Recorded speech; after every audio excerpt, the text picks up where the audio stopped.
Então, gente, hoje o nosso tema aqui é educar sem punição. É educar sem limites? Será que é? Né, isso que a gente vai conversar aqui hoje. Essa é uma pergunta, né, que a gente, quando decidiu, né, Henrique, pelo nosso caminho da abordagem positiva, a gente chegou a ouvir de alguns pais, né, poxa, mas educar sem punição, tá estranho isso, né, isso aí é educar sem limites, não é muito a minha praia, não.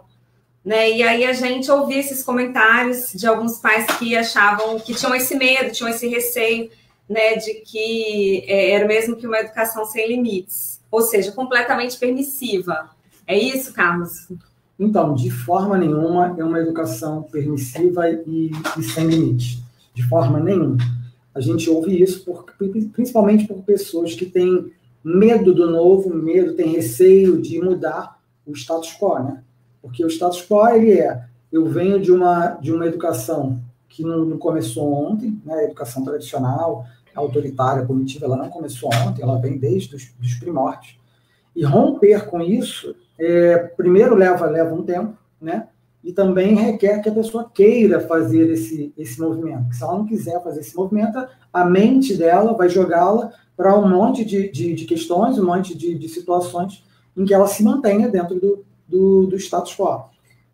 Por que não consigo fazer o ser, não dá para ser sem limites? Porque nada que a gente faz é ilimitado. Por exemplo, por mais que a abordagem positiva ela pense em não dar não construir o não como a principal palavra, né? Porque a gente está acostumado a isso, né? Criança a gente diz não pode, é isso que a gente fala. Tanto que a primeira palavra que a criança começa a repetir mais é não, né? Não, Às vezes não fala nem papai nem mamãe antes, fala não, né? Não, ela aprende a falar não. A primeira coisa que a criança começa a tagarelar é o não. Agora, o que a abordagem positiva traz com relação ao não, nas idades iniciais, é justamente a questão do desenvolvimento do cérebro infantil, que nessa idade não processam não, né? Então, nessa faixa de 2, 3 anos, a criança de 0 a 3 anos, mais ou menos, até eles não processam não, a criança não processa o não. Então, a abordagem positiva traz essa informação para os pais, né? E no intuito de que esse não seja substituído por uma afirmativa. Exatamente. Né? Dizer o que fazer e não o que não vai fazer. Exatamente. E muita gente confunde nesse início de jornada, nesse início de informação. Caí? Não. Não.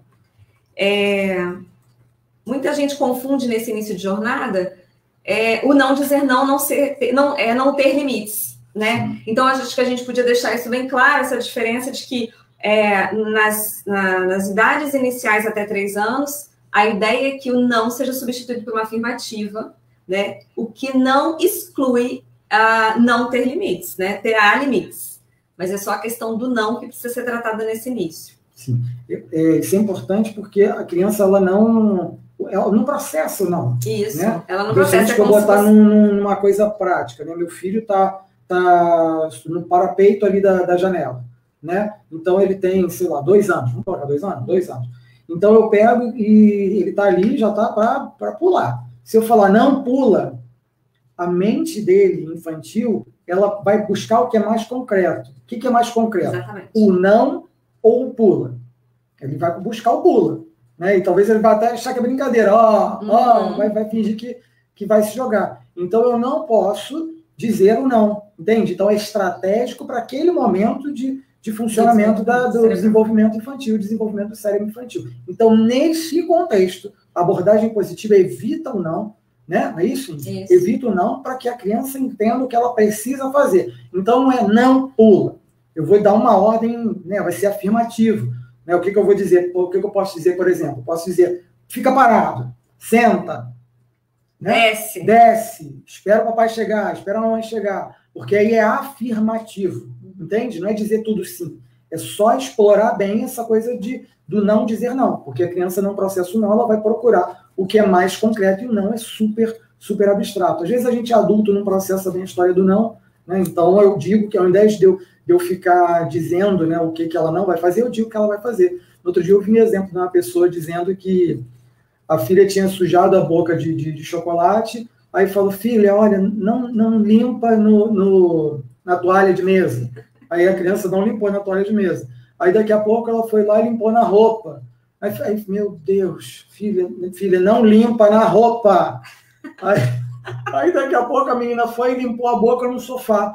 Aí a mãe falou assim, você tem razão. Eu é que estou errada, Eu só disse o que era para você não fazer. Eu não disse o que era para fazer. Tipo, vai limpar a boca no banheiro. Uhum. Entendeu? Então toma aqui, limpa dentro nesse guardanapo. Entendeu? Então a ideia é, o não é que pode tudo estar liberado. Não existe isso, né? Porque para a criança, para todo ser humano, a gente precisa ter limite. Ele precisa saber. Eu não vou, principalmente se envolve segurança, eu não vou deixar meu filho atravessar a rua sozinho porque eu não vou dizer não para ele. Isso não existe. Entendeu? Isso é folclore, concorda, gente? Isso é folclore. Não dá para eu fazer isso. É pegar pela mão e falar, cara, não dá. Isso aqui estabelece. São regras de segurança, regras sociais. Eles precisam estar aprendendo isso, claro, que dentro do desenvolvimento de cada um. Né? Mas eu preciso dar esse limite. É como um jogo de futebol, por exemplo. Como é que eu sei que eu estou jogando futebol? Eu só sei que eu estou jogando a modalidade futebol se eu tiver efetivamente em 4 linhas, né, e com 2 balizas. Se não tiver isso, pode ser qualquer coisa, mas não é futebol. Entende? E dentro ali das 4 linhas, dentro do que é esse limite, né, limite territorial do futebol, eu ainda tenho as regras dentro do jogo. Certo?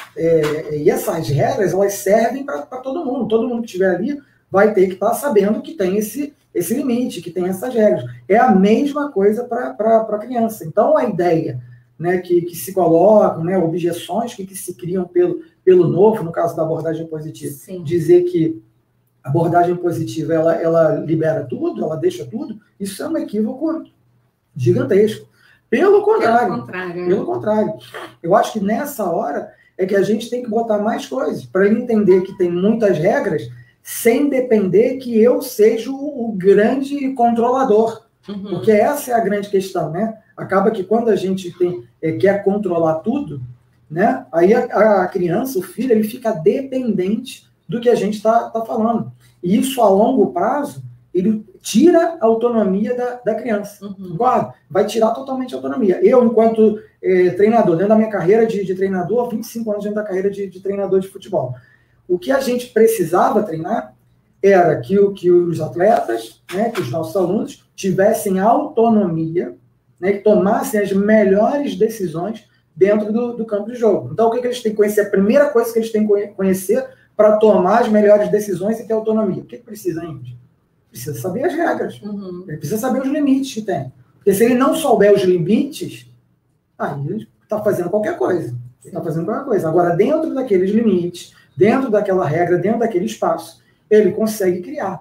Né? Ele consegue criar. É isso. Justamente, eu acho que a abordagem positiva, ela traz uma diferença. A diferença é que existe um reconhecimento, né, da criança e do que ela é, e uma demonstração de amor clara antes da correção. Né? Existe o limite, que é a correção, né, que é o objetivo de qualquer disciplina, de qualquer criação de filhos, educação, né, é você mostrar os limites, né, também da criança, mas também reconhecer ela como ser, reconhecer ela como um ser amado, né, demonstrar esse amor, dizer claramente, né, eu te amo e tal. Tanto que uma das frases que a gente usa bastante, né, é, olha, filho, eu te amo, mas não, agora não é a hora, né, eu te amo e não, agora não é a hora, né, enfim, usar esse reconhecimento, essa valorização da pessoa, da criança, para que possa, então, fazer o limite posteriormente. E eu acho que outra coisa também que a abordagem positiva traz é essa questão de que as regras fiquem claras para a criança antes dos momentos de tensão, né? Para que essa criança já saiba até onde ela pode ir, ela sabe qual é o limite do campo de jogo dela. Opa, daqui eu não posso passar, daqui tem um combinado, entendeu? E aí, a gente... E além disso, depois que a criança cresce um pouquinho mais, você conseguir construir as regras junto com ela, que é outro passo que também inclui a criança nessa construção de regras e que traz a cooperação. Quando você, naturalmente, não só a criança, mas todos nós, quando a gente participa de uma decisão, quando a gente participa, eu falo isso da construção de alguma coisa, né? Eu falo isso até pelo contexto também empresarial, contexto profissional nosso, né? Como líderes, né? Profissionais, enfim. Eu faço a gestão de uma equipe e tudo que você faz, o líder, né? Como a gente estava falando essa semana, tem um perfil de liderar pelo exemplo, né? O líder atual agora, ele lidera pelo exemplo, ele lidera incluindo as pessoas, né?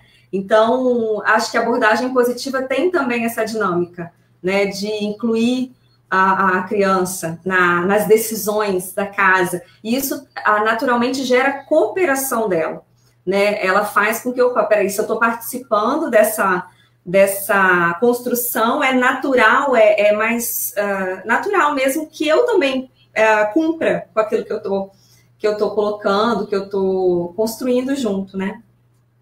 Eu só queria fazer um comentário, Ingrid, que é assim, como você citou a questão empresarial, a questão da liderança dentro do meio corporativo, normalmente o cara que é líder, ele vai pelo exemplo, como você falou, e ele também tem uma situação de que ele abre mão, né? Ele não tem tanto o apego do ego, de tal forma que as coisas só possam acontecer do jeito que ele quer que aconteça. Exatamente. Porque isso ainda gera tem um efeito colateral negativo, que é se tornar extremamente estressante para o chefe que faz dessa maneira, né? Vamos botar essa diferença de chefe para líder. O chefe quer que seja da maneira dele, né? Que seria a educação punitiva tradicional, seria, né? A questão autoritária, né? Aquela que vem do manda quem pode, obedece quem tem juízo. Ainda há resquícios disso dentro da nossa sociedade. Mas o cara que é líder, que vai pelo exemplo, ele tem essa coisa ele arrasta pelo exemplo, né? As pessoas vão nele porque, cara, ele é tão boa a ideia dele, né? Ele inspira tanto a gente, ele é tão exemplar para a gente,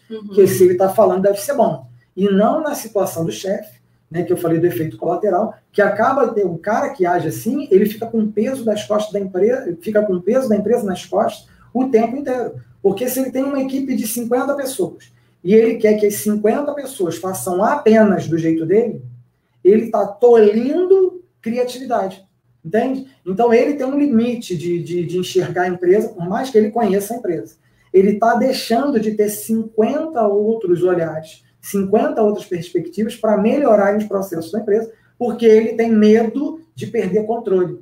E controle é muito forte a questão do ego. Então, o líder que desapega do ego, que abre mão do controle e diz aos seus colaboradores liderados que confia neles, confia tanto neles a ponto deles trazerem soluções, esse cara, ele acaba... Desculpa. Que susto. Esse cara, ele acaba fazendo... Perdão, deixa eu voltar. Esse líder, né, ele acaba arrastando pelo exemplo, ele faz com que as pessoas queiram segui-lo, né, que é como você tem conduzido lá as suas equipes, né, dentro da sua empresa sempre foi muito trabalhado isso, ainda inclusive tem uma formação em líder coach, porque ela lidera lá 2 equipes, né, importantes dentro da empresa dela. Então, esse cara que lidera pelo exemplo, ele não está preocupado se os membros da equipe dele, os liderados, os colaboradores, estão obedecendo ele. Ele está querendo saber quantas soluções essas outras pessoas estão que resultados eles estão trazendo, né, para a empresa. Que resultados eles estão trazendo para a empresa. Agora, vamos transportar isso para dentro da nossa casa, certo? Porque isso já tem acontecido dentro das empresas. Agora eu vou pegar, olha só, essa construção do chefe e do líder, tá? O chefe é o reflexo do pai e da mãe que é autoritário, não quer perder controle. Tem medo. Querer controle de tudo é medo, certo? Então, o que eu vou fazer agora, eu vou ser um líder dentro da minha casa, que inspira pelo exemplo e que dá confiança aos liderados para que eles tragam soluções. Esse ambiente ele vai ser construído com medo ou vai ser construído dentro de colaboração e harmonia onde todo mundo quer participar? Eu acho que você sabe a resposta. Ele fica um ambiente mais favorável, ele fica um ambiente onde as pessoas querem participar. Pô, eu quero participar, é tão bacana isso aqui que eu quero ter a minha parte, né? Eu quero ter meu dedinho aqui, quero fazer parte dessa construção, porque as pessoas se sentem pertencentes ao processo. Quando ela se sente, a pessoa se sente pertencente, ouvida, reconhecida e amada, cara, ela se torna muito engajada. E quem tem os melhores resultados, tanto dentro de casa quanto dentro da empresa, são as pessoas que conseguem botar toda a sua equipe para estar engajados no processo. E é isso que a gente faz, entende? Então, a abordagem positiva, ela não está preocupada em controlar ninguém, certo? E ela também não tem uma situação de que não tem limite. As coisas, tudo tem limite, entende? Tudo tem limite. O que eu vou fazer é dar oportunidade das pessoas trazerem soluções, e não eu, como chefe, querer controlar tudo, porque se eu quiser controlar tudo, eu vou dizer com convicção, a pessoa que quer controlar tudo, vive estressado, vive mais doente, e tem a sua saúde mental, né, e a sua saúde física comprometida. É isso aí. Acho que um outro ponto que a gente poderia trazer também, que eu acho interessante, é que a abordagem positiva, ela tem uma preocupação a longo prazo, né? Então, seria uma forma, eu penso assim, que uma forma das pessoas que, de repente, têm essa ideia, né, de que a educação da abordagem positiva, ela não tem limites, acho que uma forma dessa pessoa, de repente, superar essa ideia, né, deixá-la para trás, é entender um pouquinho dos problemas, né, que uma educação baseada em punição traz a longo prazo. Né? Nós, né, a gente tem uma história de educação, né? Não só eu e Carlos, mas a nossa geração inteira, dessa... A nossa geração e as outras. E as outras, é verdade. Todo mundo vem isso. É verdade. De ter esse histórico da educação punitiva. E o que isso traz a longo prazo? Né? Muitos da nossa geração, a gente hoje tem que lidar com ansiedade, com insegurança, né, com vitimização, né, tudo é culpa do outro. Poucas pessoas, e aí as pessoas, cada um à sua maneira, vão tratando disso ao longo da sua vida. Alguns nunca despertam para esse tipo de consequência, né? Alguns nunca percebem, passam a vida sem perceber que essas características, problema, né? Que essas características que você tem, que você acha que, eu nasci assim, eu sou assim, de repente é fruto de uma educação desse formato, né? Dentro do que você está falando, só um parênteses, tem a questão do próprio perfeccionismo. Sim. Então, algumas pessoas dizem que eu tenho... Qualidade. Exatamente. Na entrevista de emprego, muita gente usa isso como qualidade. O perfeccionismo, mas, no entanto, o perfeccionismo é um medo exagerado de errar. Eu fico dependente da opinião do outro. Eu sempre estou querendo saber o que o outro está achando. E dentro da educação tradicional, a educação autoritária e punitiva, eu sempre dependo do olhar do outro. É o que alguém, uma voz externa, estava me dizendo se estava bom ou se estava ruim. Tá bom, tá ruim. Tá bom, tá ruim. Tá bom, tá ruim. Né? Depende do olhar do meu pai, depende do olhar da minha mãe, depende do olhar do adulto, que vai me dizer se aquela conduta está certa ou está errada. Não havia uma reflexão minha interna, né? Alguém me perguntando o que eu achava que seria, né? O que eu deveria fazer sobre aquilo. Não, sempre alguém me dizia o que fazer. Então, sempre alguém me diz o que fazer, sempre alguém está até me dando um elogio. Né? Alguém me dá um elogio, alguém me dá uma bronca, então eu fico naquela, né? Elogio a minha recompensa, a bronca, né? A minha punição, eu fico nisso e eu. Né? Porque punição e elogio sempre parte do princípio do outro, do que o outro acha que eu fiz, não é isso? Sim. Então eu perco meu locus de controle interno, é pequenininho, meu tanque de motivação interna, né, motivação própria, da minha própria autoestima, ele é pequenininho. Uhum. Né? Eu posso, aí o que a gente falou, posso contar uma mentirinha para mim de que tudo bem, né, apanhei, não morri, né, não tem problema nenhum. Ou eu posso começar a despertar que isso é um problema que vem de várias gerações. E a partir de agora, dentro dos estudos de neurociência, dentro dos estudos do comportamento humano, eu perceber que a partir de agora, né, o que me trouxe até aqui, eu honro e agradeço o que me trouxe até aqui, afinal de contas, a gente conversando se não fosse isso. Mas eu não preciso repetir. Eu posso seguir melhorando, né? E eu acredito que até esse seguir melhorando faz parte muito forte do honrar pai e mãe. Sim. Porque meus pais me trouxeram até aqui. E eu tenho certeza que enquanto eu estiver seguindo melhorando, eu vou estar jogando honra para o nome de cada um deles. É isso aí. Então, todas essas consequências, né, que podem gerar esse formato de educação autoritária, né? E a ideia da abordagem positiva é justamente criar nessa criança, né, criarmos adultos, né, futuramente, que tenham esse locus de controle interno, que tenham sua autoestima elevada, que consigam tomar decisões de forma mais facilitada, né, que eles possam ser construídos de uma forma que, não que eu, adulto, a mãe, né, imprima neles a forma como eu gostaria que eles fossem, mas que eu, adulto, mãe, pai, consiga perceber que habilidades eu posso tirar dessa criança que já estão ali, né? Então, assim, desenvolver já talentos e habilidades dessa criança que eu percebo que já estão ali, ou então que eu nem sei que estão ali, mas que eu dei espaço para essa criança, né, para que ela possa desenvolver os próprios talentos dela, as próprias habilidades dela, tomar as próprias decisões dela e também ter as consequências das decisões delas. Né? Então, assim, acho que é importante isso, trazer isso também, porque a consequência, ela pode parecer dura, né, para alguns, mas ela é consequência de uma decisão, e com as consequências a gente aprende. Então, a criança começa a desenvolver esse locus de controle interno quando ela toma uma decisão e dá errado. Né? Então, da próxima vez, ela já vai ter essa experiência e conseguir pensar, eu devo tomar a mesma decisão que eu tomei antes, porque aconteceu aquilo. Eu quero que aconteça aquilo novamente. Então, começar a regular, se autorregular também, conhecer as próprias emoções, entender que decisões que ela está tomando. Né? A ideia é que eu seja um guia para essa criança, né? Que ele mesmo seja formado, né? Um mentor. Que ele mesmo seja formado e desenvolva as próprias habilidades, né?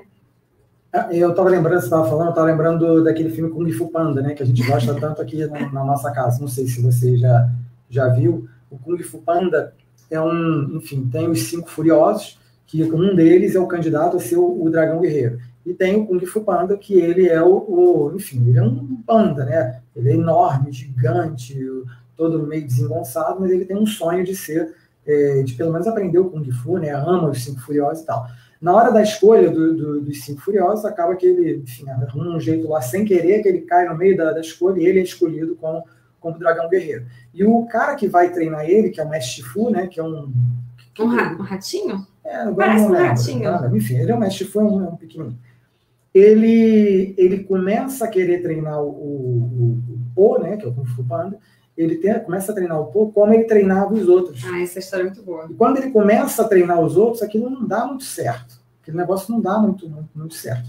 Né? E aí entra no contexto da história do Shifu. O Shifu, a primeira criança que ele treinou foi o Tai Lung, e o Tai Lung, ele criou tanta expectativa em cima do Tai Lung, que ele vai ser o dragão guerreiro, que vai ser lindo, que vai ser ótimo, encheu ele de elogio, né? E aí acabou que o Tai Lung foi ficando inflado com aquilo e achou mesmo que ele era o super poderoso, ninguém podia deter ele. E o Oogway, que é a tartaruga, que era o mestre dos mestres, falou, olha, não tá não, o coração dele tá cheio de maldade, não vai ser não. E aí o Tai Lung se revolta, enfim, destrói a vila, precisam banir ele, e aí vão bani-lo. O Shifu, né, ele fica tão sentido com aquilo que a partir das próximas 5 crianças que ele treinou já com dureza no coração. Ele foi de um extremo para outro. Né? E ele ficou duro de tal forma que ele não queria saber mais das crianças. Ele só dava o treino rígido, autoritário, punitivo, né? E as crianças sentiam isso. E a grande lição que o Shifu aprende ao treinar o Po, né, que o Po não tinha habilidade nenhuma, era zerado, é que ele só conseguiria treinar o Po se ele treinasse baseado naquilo que o Panda, né, tinha de melhor. Né? E o que ele tinha de melhor naquele momento? Ele gostava muito de comer. Então o Shifu começa a usar essa vontade do Panda de estar comendo muito para treiná-lo. Esse é um bom exemplo de como o mestre, né, o mentor, ele não tem que treinar a pessoa pelo que ele acha que é. Porque eu não treino o outro para ser eu mesmo. Eu treino o outro para ele ser ele mesmo no maior potencial que ele possa ter. Eu, enquanto treinador de futebol, eu não vou treinar meus atletas para serem eu. Se for para treinar para ser eu, sai aí, deixa que eu entro. Não é isso. Eu, enquanto treinador, eu, enquanto mestre, enquanto mentor dos meus filhos, eu tenho que treiná-los para eles serem eles mesmos na maior potencialidade que eles possam ser. Para que quando eles entrem no campo de jogo, vamos fazer a metáfora lá do campo, né, dos limites, das 4 linhas, das 2 balizas, quando entrar lá, eles consigam desenvolver no maior potencial, tomem as melhores decisões baseado na autonomia que eles têm para estar jogando ali. Essa que é a grande sacada. Eu vou treinar meus filhos para que eles sejam eles mesmos, com limite. Tem que ter limite, mas não significa que eu vou usar para isso controle. Então, limite é quais são, o que eu tenho aqui de regra, o que eu tenho aqui para estar jogando o jogo, quais são as questões sociais que eu tenho aqui. Eu tenho limite dentro da sociedade, comportamento, eu não posso atravessar um sinal de qualquer jeito, né? Eu não posso invadir a casa das pessoas, existem limites, mas eu não tenho que controlar a pessoa, de tal forma que ela só faça as coisas se eu estiver olhando ou se eu estiver dizendo. Porque quando não tiver esse controle, aí que está o problema. Eu não sei como essa pessoa vai funcionar. Então, eu tenho que fazer com que ela tome as melhores decisões, inclusive quando não tiver o meu olhar, quando eu não estiver olhando. E, para isso, ela precisa do treino. Qual é o treino? Para que eu pergunte a ela qual é a solução que ela dá para todos os problemas que acontecem. E é aí que entra a grande sacada da abordagem positiva, que se assemelha à liderança positiva, que é utilizada dentro da empresa, do meio corporativo. E a grande sacada talvez seja essa, né? Enquanto eu estou preparando os meus filhos aqui para a vida dentro de casa, eu também estou preparando eles muito para o mercado de trabalho que eles vão encontrar daqui a 15, 20 anos. Isso aí. Essa questão dos limites, né? E a questão dos limites também traz a criatividade, né? Quando você tem uma limitação muito grande, às vezes isso também te traz novas ideias, né? De como resolver os problemas. Enfim, você tem uma história legal do Gabriel, né? Que você teve essa preocupação logo que Gabriel entrou na creche. Sempre foi, né? Henrique que levava ele todos os dias para a creche, né? E tudo. Ah, lembrei. Lembrou? E ele tinha essa preocupação. Como é Gabriel longe dos nossos olhos, né? Porque foi a primeira saída de casa do Gabriel, né? A primeira vez que ele ficaria com pessoas que não eram familiares, enfim, pessoas conhecidas. Conta aí um pouquinho. Então, porque assim, dentro do que a gente conhece de tradicional, eu lembro dos meus alunos, né? Eu enquanto professor, muita gente, muitos pais, né, quando eram chamados, a coordenação de escola, quando eram chamados lá no próprio clube, que a gente tinha categoria de base, e que os professores iam falar, olha, seu filho teve determinado mau comportamento aqui, os pais meio que não aceitavam, porque diziam o seguinte, ué, que estranho, lá em casa não faz isso. Mas quando você vai ver, lá em casa tinha a coerção do cinto, da chinelada, da palmada, da punição. E aí, quando entrava na escola, quando entrava no clube, não tinha essa coerção. Um professor não bate no aluno. Para as gerações anteriores, né, as nossos pais, né, Ingrid? Nossos avós, principalmente, eles tinham professores que, se fez alguma coisa errada, tinha palmatória ou ficava ajoelhado no milho. Hoje isso é impossível, não existe isso. Se algum professor fizer um negócio desse, está preso, pena de morte. Né? Isso dá um problema muito grande, mas isso existiu. E aí, quando tirou, né, essa forma de punição dos professores, aí eles ficaram sem ferramentas, né? E aí, quando eu falo para os pais também, olha, não pode bater nos filhos, isso também dá um tilt, né, na cabeça. Um frio na barriga, no mínimo, porque né? Tem ferramenta, a grande questão é o treinar essas ferramentas, eu entender que o mundo mudou e treinar essas ferramentas. Mas, enfim, da história que você está falando, eu sabia como o Gabriel funcionava aqui em casa, eu sabia como a gente estimulava a curiosidade, sabia como ele era permitido que ele falasse. A gente fala que um dos grandes valores da nossa casa é o diálogo, é a comunicação. Então, eu queria saber como ele estava funcionando na escola. E aí eu chamei uma reunião assim, do nada. Chamei uma reunião com a professora e com a pedagoga. Então, elas que não tinham, né, não tinham a menor ideia do que estava acontecendo, ficavam até de orelha em pé. Pô, o que esse pai está chamando a gente para conversar? Porque tem pais que acabam sendo frequentes lá e eu não era frequente em reunião com professor e com pedagoga. E aí, quando eu fui para a reunião, elas estavam meio assim, sem saber o que ia falar. E aí eu perguntava, tá, pai, mas qual é o motivo aqui da nossa reunião? Eu falei, cara, para mim é bem simples. Quando o Gabriel entra ali na porta da sala, que ele vira, eu já não sei mais quem ele é. Eu só quero saber quem é meu filho quando eu não consigo mais olhar ele. Aí elas viram meio aliviadas, entenderam que não tinha bronca, não tinha pegadinha, não tinha treta nenhuma. E falaram, não vai começar. Aí não, falaram. Reconhecer um monte de qualidades do Gabriel, que era exatamente o que a gente estava vendo aqui em casa, né? Que era muito curioso, muito prestativo, colabora muito. Aí falaram também, claro, que ele faz as coisas dele como qualquer criança normal, mas na hora que fala, olha, encerrou, encerrou. Tem que ir aqui a pegar os brinquedos, ele ajudava a pegar os brinquedos. Então, tudo que a gente estava querendo construir, que era colaboração, respeito, né, cooperar, tudo isso estava sendo refletido na escola. E aquilo, para a gente, foi resposta, né, estava sendo resposta que, bom, pelo menos a gente curtindo a jornada. Cheque, né? Foi uma forma de ocupar, peraí. Pelo menos está funcionando, alguma coisa está funcionando dentro do nosso... Foi o cheque, foi uma forma da gente ter certeza de que, pelo menos, estamos caminhando, trilhando no caminho certo, né? Porque, efetivamente, assim, a gente só vai ver isso daqui a anos, né? 30, 20 anos, né? É algo que a gente acredita que vai fazendo aos pouquinhos, né? E é uma coisa que a gente fala muito aqui em casa.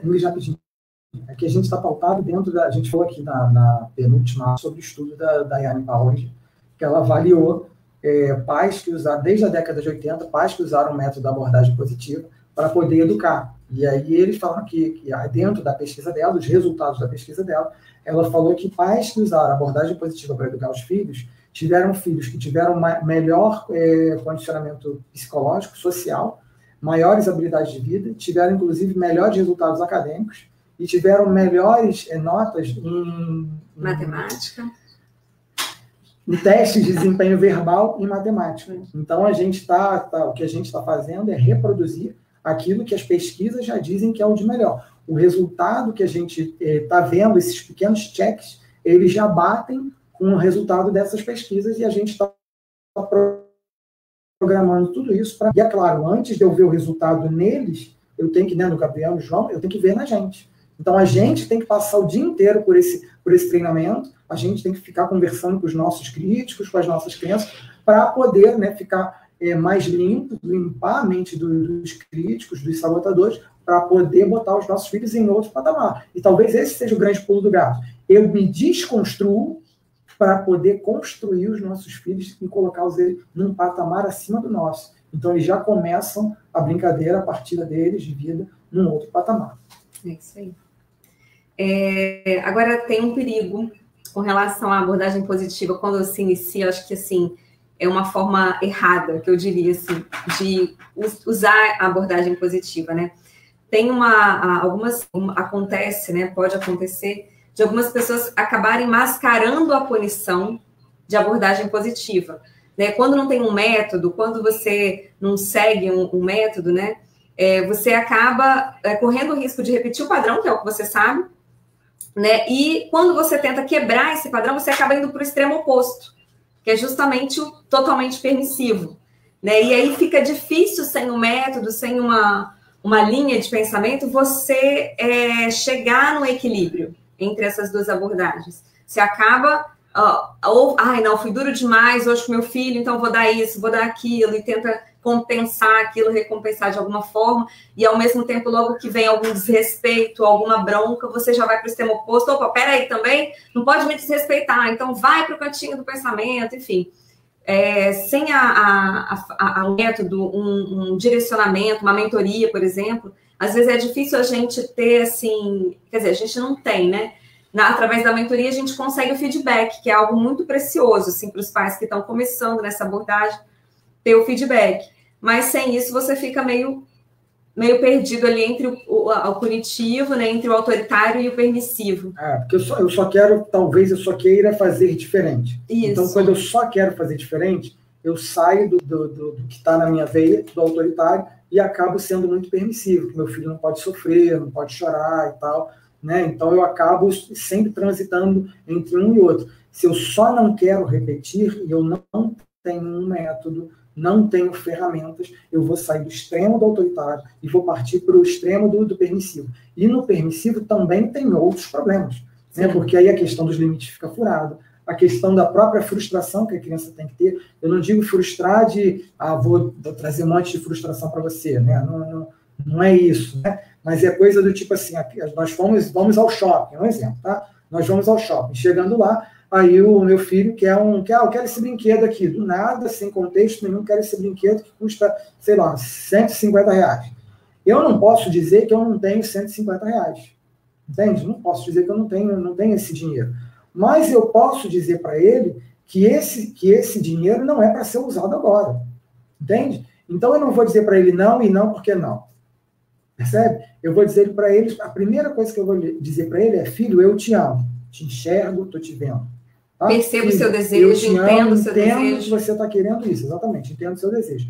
E neste momento, o que eu vou fazer é te ajudar a juntar dinheiro para que você compre esse brinquedo. Percebe? Então, não é não é pegar e dizer, poxa, né, eu tenho esse dinheiro, então, o que custa? Porque se eu fizer sempre isso, ele vai entender que sempre tudo bem ganhar as coisas na hora que ele pedir. Ele precisa entender que existe processo. Qual é o processo que tem aqui? Você vai juntar o dinheiro, vamos dizer que tivesse mesada na história, né? Então, ele vai aprender a juntar o dinheiro e aí ele vai comprar o brinquedo dele fora de um contexto. Né? Nós aqui, a gente não dá presente fora de hora. Talvez fora de aniversário e Natal, eu acho. Eu nem lembro, gente. Nem Natal a gente estava dando brinquedo, né? Esse Natal, que eu acho que o Gabriel está maiorzinho, começou a perceber alguma coisa no Natal, a gente falou de presente de Natal, mas até então a gente não dá, a gente só dá um presente que é nos aniversários, né? Mas, enfim, essa questão de frustração, né? Toda hora atender, e se toda hora eu cedo, toda hora eu cedo, é isso que ele está entendendo, que toda hora alguém vai ceder para mim. Então, não é toda hora você ceder, olha, eu te amo, e não. E aí vai ficar chateado, é nesse momento que tem a frustração, e vai ter que aprender a lidar com isso. E como é que a gente pode ajudar o pessoal que está assistindo a gente agora a aplicar imediatamente alguma ferramenta, alguma... Bom, eu separei a ferramenta porque assim, a gente tem as frases que são tradicionais, certo? Só para deixar claro para quem está aqui no Instagram, entrou depois, a Ingrid está participando dessa live, dessa aula aqui. Ela está aparecendo ao vivo no Facebook e no YouTube. Tá? No Instagram só eu tô aparecendo, mas a gente vai dar um jeito de... Mas tem uma voz aí que está falando com ele, sou eu. Então tem uma ferramenta, né, que é a ferramenta das frases encorajadoras, né? Eu vou dizer primeiro as frases, né? Eu vou falar aqui as frases que são de desencorajamento, onde as crianças se sentem inferiores, onde é aquela voz do autoritário, né? Faz o que eu estou falando, que eu estou mandando, né? Para a gente poder refletir aqui sobre isso. Então, frases, né? Que desencorajam, que botam as crianças, subjugam os filhos, né, subjugariam as crianças, ali mais ou menos entre 2, 6, 7 anos, seria, por exemplo, falando de brinquedos, recolhe os brinquedos agora, ou então você vai para o cantinho do pensamento. Chega a me dar um arrepio. Depois eu tenho um comentário sobre isso. A outra mas escuta aqui, as outras meninas guardam seus brinquedos, você é um bebê ou é uma mocinha? Entende? Como tira, que desvaloriza a criança. E pode ser que ela comece a pensar isso. Talvez eu seja um bebê. Toda hora minha mãe tem que falar com isso. E aí chega uma hora que ela começa a acreditar que no que a mãe falou tanto, né, que ela passa a acreditar que ela é inferior às outras. Tem um outro exemplo, que é, vou colocar o cronômetro para trocar em 3 minutos. Eu acho bom você ter guardado tudo quando o tempo acabar. Olha que maluquice. Percebe? Quando falo essas coisas, eu tirei total o locus de controle interno. A motivação interna da criança, e até para ela resolver o problema. Agora, olha só, dessas 3 que eu falei, outras 3 que batem com essas. Então, ao invés de eu falar, recolhe os brinquedos agora, ou então vai para a cadeira do pensamento, eu vou dizer o seguinte: filho, o que você precisa fazer com esses brinquedos antes da gente ler uma história para dormir? Percebe como é que muda? Muda, não muda? Eu podia estar falando assim, as outras meninas guardam seus brinquedos, você é um bebê ou uma mocinha? Mas agora eu vou falar assim, olha, eu preciso da sua ajuda. Você quer arrumar a sala enquanto a gente canta ou quer arrumar a sala enquanto a gente fica em silêncio? Entende? Olha só. Até agora, a própria construção da autoestima da criança, né? Muda completamente. A terceira, eu vou colocar o cronômetro para tocar em 3 minutos e acho bom você ter guardado tudo quando o tempo acabar. Agora, olha só. Aqui está o cronômetro.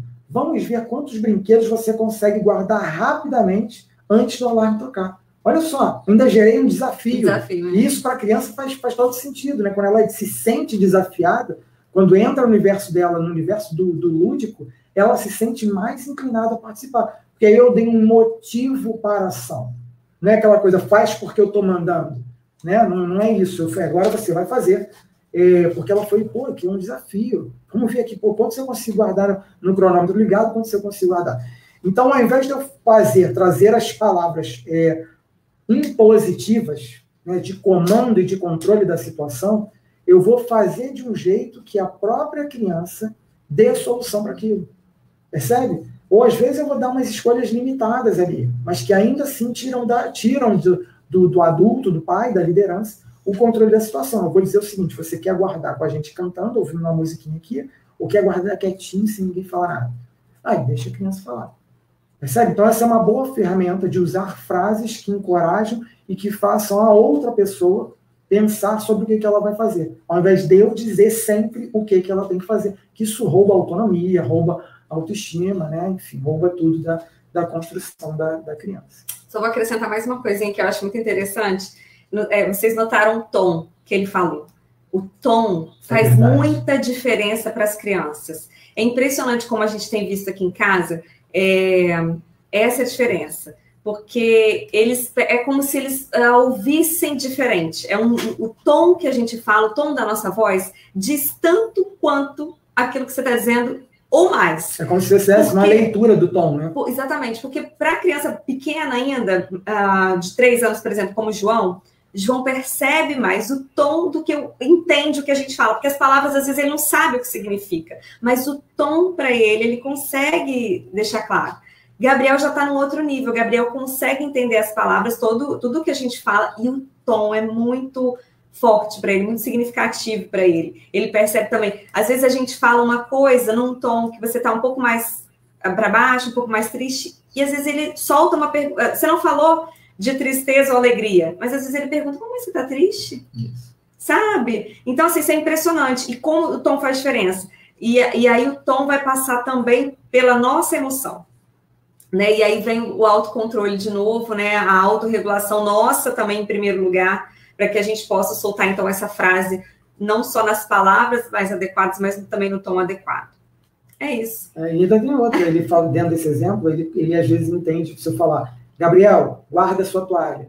Aí ele fala o quê? Por que você gritou comigo? Por que tá gritando comigo? Por que tá gritando? Aí eu tenho que dizer: não estou gritando, eu tentando falar com o cérebro racional dele, sendo que o cérebro emocional dele tá falando, entendeu que eu estou dando uma afirmação, dando um comando. Geralmente, os comandos diretos, sem fazer ele pensar, ele entende como grito. Ele entende como grito. E ele sempre pergunta. Saiu da cooperação e entrou na posição, porque eu dei uma voz de comando para ele. Isso é muito louco. Enfim. É isso. Gente, muito obrigada por acompanhar a gente até aqui. Né? Foi muito gostoso esse papo. Só para quem está aqui também, ó. Oi, tô aqui, gente, não é mentira. Tô aqui conversando, depois vocês podem conferir esse vídeo completo aí com a minha carinha lá no YouTube, no Liderança Positiva, no nosso canal no YouTube também, tá bom? Um beijo, obrigada. Valeu, um abraço. Tchau, pessoal. Tchau.